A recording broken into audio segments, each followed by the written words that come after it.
Hello everyone. আজকে রাখি পূর্ণিমা, সে তো সবাই জানেন। তো সেই উপলক্ষে আমি একটা ছোট্ট মিনি ব্লগ নিয়ে চলে আসলাম।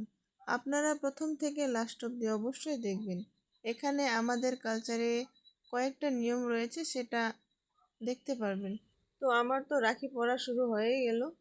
আমি আমার হাজবেন্ডকে বললাম যে একটু ভালো করে ভিডিওটা করে দাও, কিন্তু আমার দুইটা ভাস্তি এত যে ডিস্টার্ব করতেছিল কি আর বলবো। এটা হচ্ছে আমার ছোট দাদা। বড় দাদা বাইরে থাকে, তাই ও আসতে আসতে পারেনি, তাই আমি ছোট দাদাকেই পড়াচ্ছি। আমার ছোট দাদাকে রসগোল্লা খুব পছন্দ, তাই ওর জন্য রসগোল্লাটাই এনেছি। ওই যে আমি এখন দাদাকে ভক্তি দিলাম, ও আমাকে পায়ের মধ্যে ভক্তি দিচ্ছে।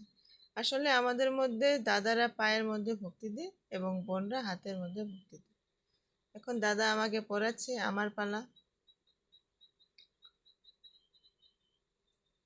আবার ভক্তি দিলাম। এখন হচ্ছে দাদা আমাকে ফোঁটা লাগাবে। আসলে আগে ফোঁটা লাগাইতে লাগতো, ও মনে হয় ভুলে গেছিল। এই যে এখন হচ্ছে আসল জিনিস। এই যে এখন হবে আমাকে দক্ষিণা দিল এবং আবার পায়ে ভক্তি দিল। আসলে আমি তো এটার জন্য এসেছিলাম। আবার দেখা হচ্ছে নেক্সট ভিডিওতে। Tata bye.